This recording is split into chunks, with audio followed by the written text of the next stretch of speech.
अमल का कारण नहीं बन गया। जब गांव के लोगों को यह खबर लगी कि अनीता पेट से है, तो पूरे गांव में कोहराम मच गया। पंचायत बुला ली गई, अनीता को सामने लाया गया। गांव के मुखिया ने कड़क आवाज में कहा, अनीता सच सच बता दे, तेरे पेट पल रहे बच्चे का बाप कौन है? अनीता चुपचाप सिर झुकाकर खड़ी रही। कुछ देर बाद उसने बहुत धीरे से कहा, मुझे खुद नहीं पता मुखिया जी। पंचायत में बैठे कुछ लोग चिल्लाने लगे, बिना मर्द के पेट में बच्चा कैसे आ सकता है? तू झूठ बोल रही है। बस एक रात मैंने एक बंदर को अपनी गोद में सुला लिया था। यह सुनते ही मुखिया जी जोर से हंसने लगे। इसका मतलब बंदर ने तुझे हमला कर दिया। वहीं पंचायत में बैठे कुछ लोग चिल्लाने लगे, बिना मर्द के पेट में बच्चा कैसे आ सकता है? तू झूठ बोल रही है। जो कभी अकेलेपन से डरती थी, अब पूरी तरह तन्हा हो चुकी थी। सारे गांव के लोग उससे नाता तोड़ चुके थे और अब उसके दिल में बस एक ही खौफ पल रहा था कि इस दुनिया में वो अपने उस आने वाले बच्चे के साथ कैसे जी पाएगी। रात के सन्नाटे में वो डर उसके सीने में उतर आता था और उसे नींद नसीब नहीं होती थी। वो जागती रहती थी, अपने पेट पर हाथ रखकर उस जान की हरकतें महसूस करती रहती थी, जो अब उसके अंदर दिन ब दिन परवान चढ़ रही थी। मगर उसका मन अब भी बेचैनी और उलझन से भरा हुआ था। एक रोज वो अकेली अपने उस घर में थी, तभी वो बंदर वहां आया और धीरे से उसके सामने बैठ गया और अपना सिर उसके घुटनों पर टिका दिया। अनीता ने उसकी तरफ देखा और बड़ी नरमी से पूछा, क्या तू मुझसे कुछ छुपा रहा है? बंदर ने बिना एक लफ्ज बोले अनीता के चेहरे को गौर से देखा और उसकी आंखों से एक एक आंसू टपकने लगे। अनीता चौंक गई और बोली, तू क्यों रो रहा है? तभी बंदर ने उसके हाथ को बड़ी शराफत से अपने हाथों में थाम लिया। अनीता ने उस लम्हे में यह महसूस किया कि इस बेजुबान में भी कोई ऐसी नजदीकी छुपी हुई है जो कोई अपना ही महसूस करवा सकता है। मगर इससे पहले कि वो कुछ और समझ पाती, वो बंदर एकदम से उठा और जंगल की तरफ जाने लगा। अनीता ने उसे पुकारा, अरे रुक जा, कहां जा रहा है? लेकिन उस बंदर ने पीछे मुड़कर एक बार भी नहीं देखा। अनीता वहीं बैठी रह गई और उसके दिल में अजीब सी उलझन पैदा हो गई। अगले दिन गांव में एक जाने माने बुजुर्ग पहुंचे, जिन्हें लोग फकीर दरवेश के नाम से जानते थे। जब गांव वालों ने उन्हें अनीता की हालत के बारे में बताया, तो उन्होंने अनीता को बुलवाया। अनीता उनके सामने पहुंची तो उन्होंने उसकी तरफ देखा और बहुत गहरी आवाज में कहा, तेरे बेटी, तेरे पेट में जो बच्चा पल रहा है वो कोई आम बच्चा नहीं है, वो किसी खास ताकत का असर है। क्या तेरे पास कभी कोई जानवर आया है?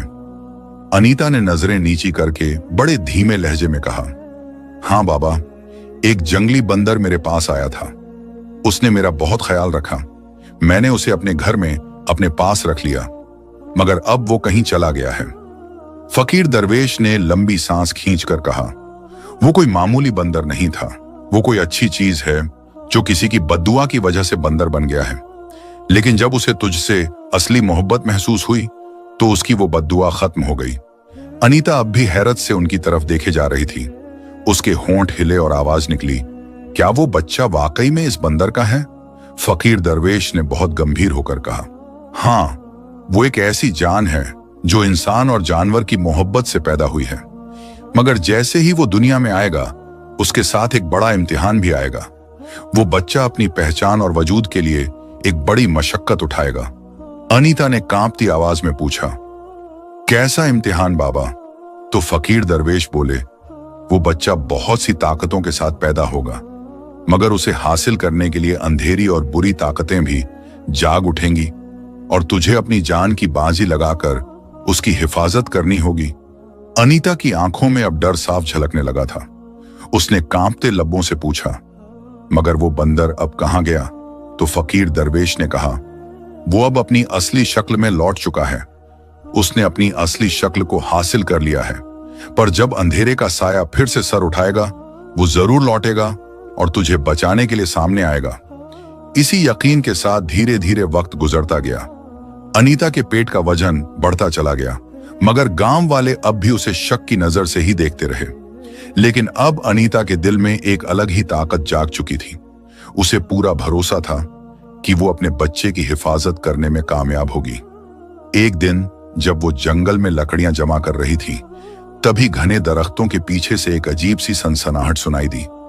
उसने जैसे ही पलट कर देखा तो सामने एक बहुत बड़ा काला नाग फन फैलाए खड़ा था। डरते हुए अनीता पीछे हटने लगी, मगर वो नाग उसकी तरफ बढ़ता ही चला आया। घबराकर अनीता ने अपनी आंखें बंद कर ली।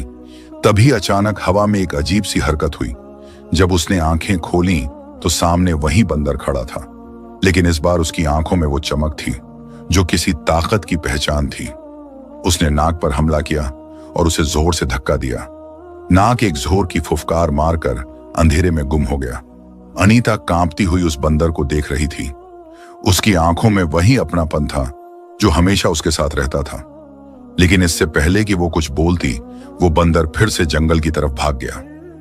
अब अनीता जान चुकी थी कि उसका बच्चा कोई मामूली नहीं, बल्कि कोई अलामत की निशानी है। कोई बड़ी ताकत उसके अंदर परवरिश पा रही है। बंदर का अचानक आना और नाग से उसे बचाना इसी का इशारा था कि कुछ बहुत बड़ा वाकया होने वाला है। लेकिन अनीता के दिल में अब भी सवाल थे। क्या वो बंदर वाकई कोई जिन या कोई और मखलूक था? अगर वो किसी ऊंची हस्ती का अक्स था तो मुझसे दूर क्यों हो गया? और वो नाग, वो कौन था? इन उलझनों ने अनीता की रातों की नींद छीन ली थी। अब उसका वक्त करीब था। जिस्म भारी हो चुका था, चलना फिरना मुश्किल होता जा रहा था और गांव की औरतें अब भी उससे दूरी बनाए हुए थीं। उसके लिए हर दिन जैसे एक इम्तिहान बन गया था। फिर एक रात जब तूफानी हवाएं चल रही थीं, आसमान बिजली से गूंज रहा था। अनीता अपने घर में अकेली बैठी थी। तभी उसे ऐसा महसूस हुआ जैसे कोई उसके घर के बाहर से गुजर रहा है। जब उसने धीरे से दरवाजा खोला तो देखा कि एक शख्स काले लिबास में लिपटा हुआ खड़ा था। कौन हो तुम? अनीता ने डरे हुए लहजे में पूछा। उस शख्स ने धीरे से अपना हाथ उठाया।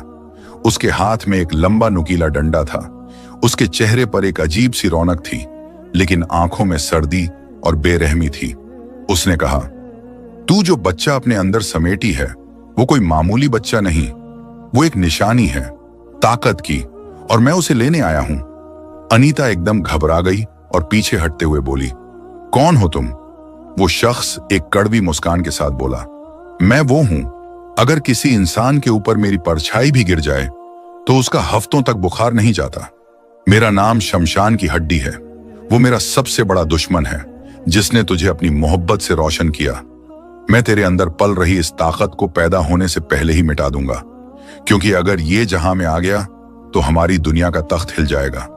ये कहते हुए वो कहर की तरह झपटा, लेकिन उसी लम्हे जंगल की तरफ से एक गूंज सुनाई दी। अंधेरे में दो नूरानी आंखें चमकी और बादलों की तरह कोई हैबतनाक साया सामने आ गया। वो वही बंदर था, मगर अब उसकी आंखों में गुस्सा था। वो फौरन छलांग लगाकर शमशान की हड्डी के सामने आ गया। उसने उसके उस नुकीले डंडे को झपट्टा मारकर छीन लिया और उसे अपने हाथों से जमीन पर फेंक दिया। अब दोनों के बीच एक खौफनाक जंग छिड़ गई। अनीता डरते हुए घर के दरवाजे पर खड़ी सब कुछ देख रही थी। बंदर हर वार को होशियारी से टाल रहा था और फिर एक भयानक वार के साथ उसने शमशान की हड्डी को जमीन पर गिरा दिया। उसकी कराहट आसमान तक पहुंची। फिर एक बिजली चमकी और चारों तरफ एक अजीब सी रोशनी फैल गई।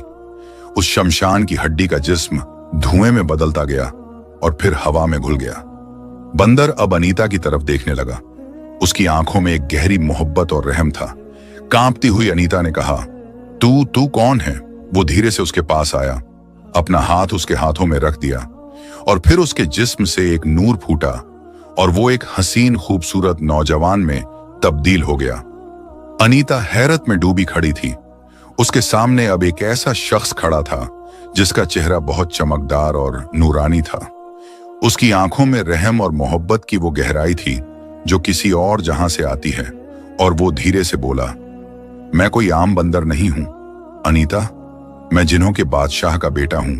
मुझ पर एक ऐसा श्राप था जिसने मुझे इंसान से जानवर बना दिया। जब तक मैं किसी औरत की मोहब्बत की सच्ची कसौटी पर खुद को साबित न कर लूं, तब तक मुझे इसी हालत में रहना होगा।